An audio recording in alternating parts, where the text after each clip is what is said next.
Alors, bonjour. Ce soir, on est avec Sylvain L'Hôte, directeur général de la CEPI.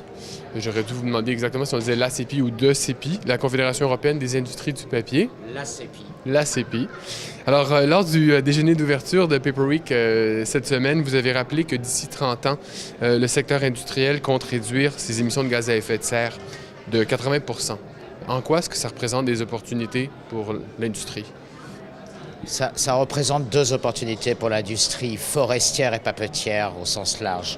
La première, c'est pour qu'on peut construire cela sur la neutralité carbone de notre ressource première. Nous avons une ressource qui a la capacité d'absorber, de stocker du carbone et qui est renouvelable. Donc c'est un avantage considérable par rapport à d'autres industries.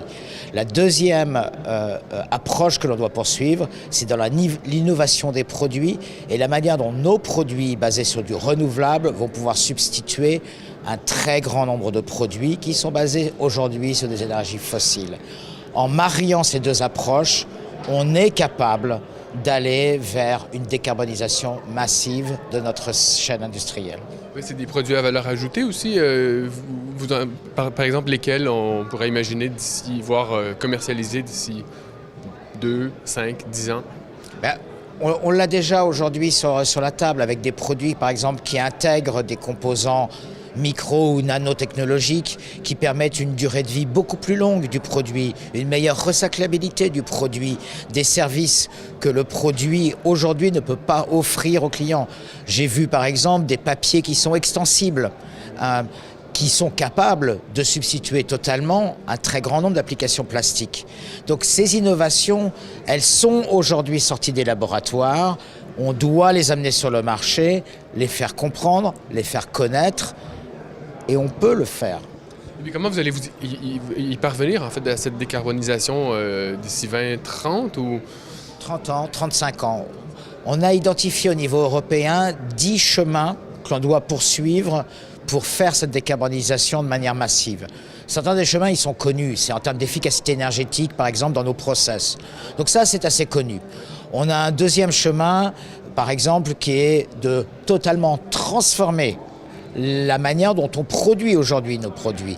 Donc on a des breakthrough research, des recherches de pointe, de technologies disruptives qui sont en cours en Europe sur ces technologies. Et nous avons des chemins qui requièrent ces nouveaux produits, ces nouvelles capacités de construire sur du renouvelable et sur la neutralité carbone de nos produits et sur des produits innovants. Donc nous avons une feuille de route qui identifie les 10 différents chemins et paliers de décarbonisation et de création de valeur ajoutée que l'on doit marier au cours des 30 prochaines années. il faut aller voir ça sur le site web de la CEPI. Ça sera sorti sur le site web de la CEPI dans 2 semaines. Ah bon. Enfin, vous êtes nouveau, on dit beaucoup ici que vous êtes nouveau dans le secteur, mais vous avez travaillé au sein d'entreprises œuvrant en pétrochimie, en aluminium. Quelles sont les pistes que vous suggéreriez pour que le secteur forestier tisse des partenariats avec d'autres secteurs industriels, fort de votre expérience dans d'autres secteurs? On se marie avec le meilleur de son conjoint. Donc c'est un peu l'approche qu'il faudrait suivre.